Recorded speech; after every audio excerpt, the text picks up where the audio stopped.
시편 142편 내 길을 아셨나이다 라는 제목으로 말씀 전하겠습니다. 다윗이 이제 추락하게 되죠. 완전히 무너져 버리는, 돌아보면 괜찮았습니다. 군대를 지휘하는 역할도 감당하게 되고 많은 백성들이 환호하게 됩니다. 그런데 어느 날 사울왕이 지목하는데 그는 반역자다. 그동안에 지휘하던 그 군대가 다윗을 적으로 삼고 쫓아오게 됩니다. 참 부담이 되죠. 싸울 수도 없고 그저 피할 수밖에 없습니다. 그런데 사울은 집요합니다. 약 3,000명을 동원하여서 마치 특공대처럼 동원하여서 샅샅이 찾아 들어가게 됩니다. 어느 정도냐? 다윗이 숨고 숨다가 동굴로까지 피해가게 됩니다. 막다른 곳이죠. 142편 표제어를 보면 다윗이 굴에 있을 때에 지은 마스길, 곧 기도라고 알리고 있습니다. 구체적으로 아둘람 굴에 그가 숨게 됩니다. 뭐 하느냐? 그 굴 속에서 그는 기도하게 돼요. 1절에 내가 소리내어 하나님께 부르짖으며 소리내어 하나님께 간구한다라고 전하고 있습니다. 내가 부르짖는다. 내가 간구한다. 하나님께서 들으셔야만 하는 그런 절박한 상황, 참 간절하죠. 이 아둘람이 원어로 보게 되면은 피난처를 뜻하게 됩니다. 그런데 발각되면은 그 자리에서 죽게 되는 무덤과 같은 자리입니다. 참 얼마나 어려운지 이 4절이 명확한데 다윗은 하나님에게 내 오른편을 살펴보소서. 나를 아는 자도 없고 피난처도 없고 내 영혼을 돌아보는 자도 없다라고 전해주고 있어요. 여기서 오른쪽이라는 것은 법정에서 증인이 서는 자리를 가리키게 됩니다.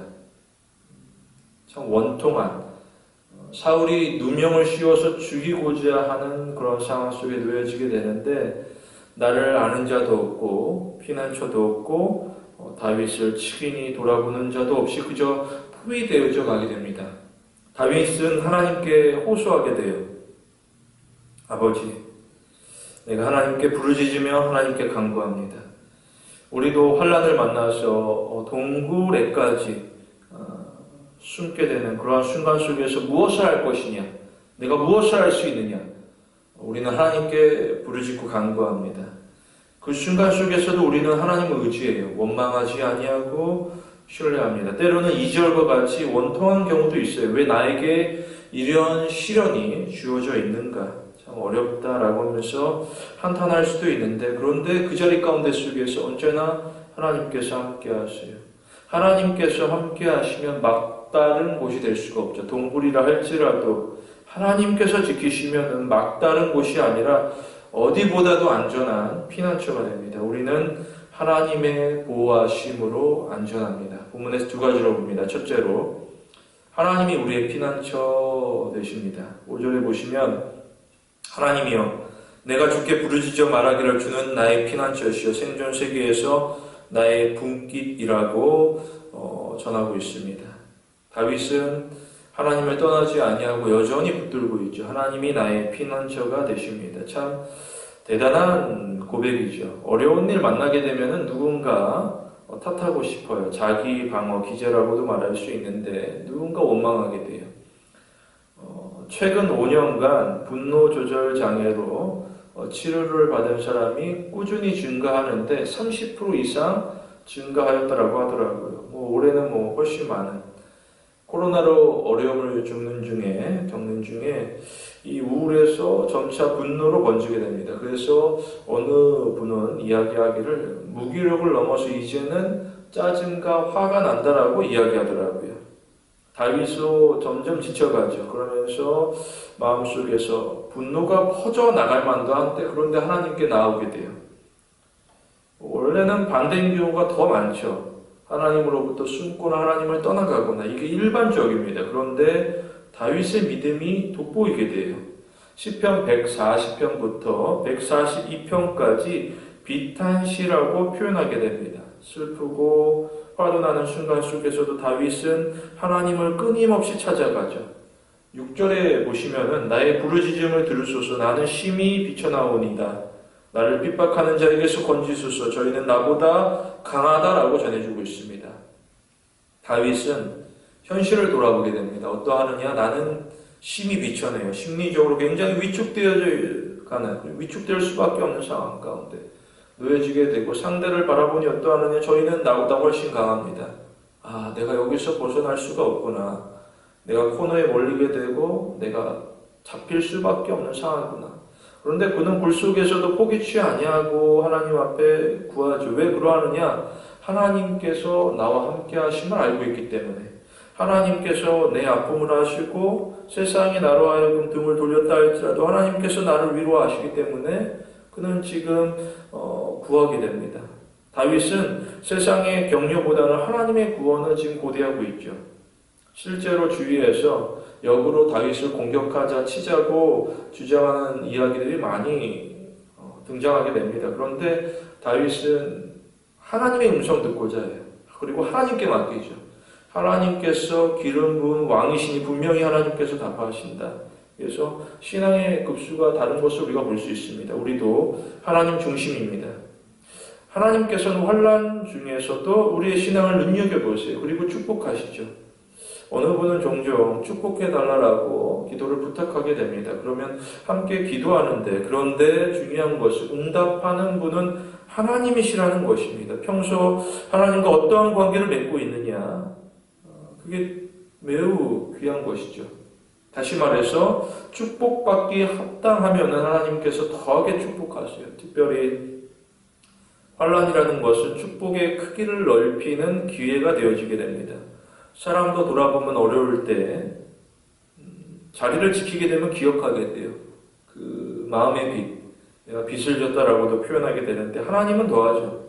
우리는 하나님께서 기억하시는 신자가 되어야 됩니다. 하나님께서 우리를 기억하십니다. 둘째로, 하나님이 우리의 영혼을 옥에서 이끌어내십니다. 우리의 영혼을 이끌어내신다. 7절에 내 영혼을 옥에서 이끌어내사 주의 이름을 감사케 하소서. 주께서 나를 후대하시리니 의인이 나를 두루리이다라고 전해주고 있습니다.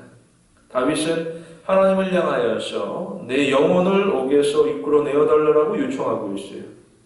매일매일이 감옥 같은데 이 동굴은 더 심하죠. 캄캄하고 습한 가운데 있을 때 참 절망하게 되는데, 건지실 분은 누구냐? 하나님밖에 없다. 그러면서 그가 무엇을 하고 있느냐? 그는 지금 감사하고 있습니다. 흔히 화장실 가기 전후가 다르다라고 많이 이야기하더라고요. 화장실 가기 전에는 매우 급하여서 무슨 일이든 할 것 같습니다. 그런데 화장실을 다녀오면 달라진다, 잊어버린다, 그런 얘기죠. 또 감사하지 아니하고 급한 일이 있어서 나는 가겠습니다. 그렇게 떠나는 경우들이 참 많이 있죠. 왜 그러할까? 감사를 표현하는 것이 부담이 되기 때문입니다. 감사는 희생을 요하게 돼요. 희생 없는 감사는 진심 어린 감사라고 말할 수 없습니다. 이것은 화목제를 보면 알 수가 있죠. 화목제는 감사의 제사입니다. 그런데 하나님께 말로만 감사를 표현하는 것이 아니라 제물을 가지고서 하나님께 드리게 돼요. 하나님께 제물을 드리죠. 참 불편해요. 만일 내가 가진 게 별로 없다라고 하면 더 심할 것입니다. 지금 이 다윗이 피난 중에 무엇이 있느냐? 없어요. 거의 빈손입니다. 그리고 식구도 있고 또 따르는 무리도 있는데 약 400명 이상, 참 많은 사람들이 그를 따르고 그들을 돌봐줘야 돼요. 고민이 날로 깊어져 가죠. 그런데 그는 하나님께 가장 먼저 감사하고자 합니다. 그리고 실제로도 실천하게 됩니다. 우리도 하나님께 먼저 감사합니다. 먼저. 돌아봐야 할 것이 참 많이 있죠. 조금이라도 구멍이 났다 싶으면 쑥쑥쑥 빠져나가는 것을 볼 수가 있어요. 내가 어떻게 감사할 수 있느냐. 그런데 하나님께서 지키심을 우리가 알고 있으니 우리가 감사합니다. 우리 모두 하나님께서 갚아주시고 후대하는 성도가 되길 원합니다. 하나님께서 갈 길을 알려주세요. 그 갈 길이 동굴이라 해도 괜찮다라는 것이죠. 막다른 곳 같아 보이지만 안전한 처소가 되어지는 것은 하나님의 지키심을 알고 있기 때문에, 하나님이 지키지 아니하시면 그 어느 자리라도 아무 소용이 없습니다. 아무리 내가 수고하고 노력해도 헛될 뿐이죠. 새해에는 우리의 감사의 제목이 더욱더 풍성해지길 원합니다. 우리를 하나님께서 지키세요. 우리 모두 다가오는 한 해 감사의 제목이 풍성한 성도가 되길 원합니다. 말씀을 맺겠습니다. 다윗이 동굴에 숨게 됩니다. 오죽하면 숨었을까? 어디 숲풀도 아니고 하다 어둡고 캄캄한 동굴로 들어갈 수밖에 없는 그런 상황 속에서 이 다윗은 무엇하고 있느냐? 부르짖게 됩니다. 하나님이 이 감옥 같은 일상에서 건져주실 것을 믿고 있기 때문에 간구하게 되고 나아가서 감사를 그가 지금 선언하고 있습니다.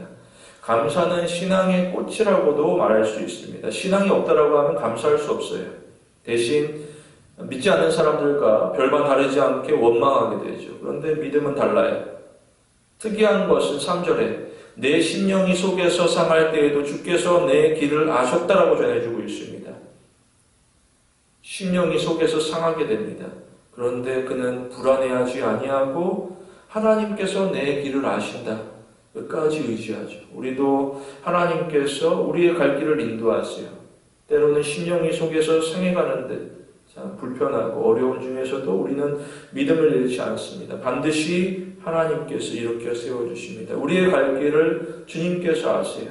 우리를 인도하시게 됩니다. 때로는 막다른 길이라 할지라도 하나님이 함께 하시면은 피난처가 되어지게 됩니다. 앞으로도 우리 교회 우리 성도들 가운데 하나님께서 살피실 줄로 믿습니다. 성도 여러분, 슬프나 즐거우나 우리가 하나님과 아픔과 기쁨을 나누며 새해에도 소망을 하나님께 두는 우리 귀한 신앙의 성도가 되길 원합니다. 기도하겠습니다.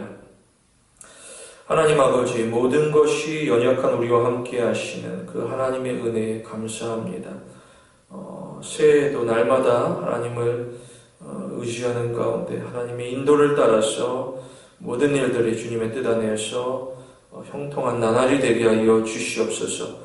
감사합니다. 예수님의 이름으로 기도드립니다. 아멘.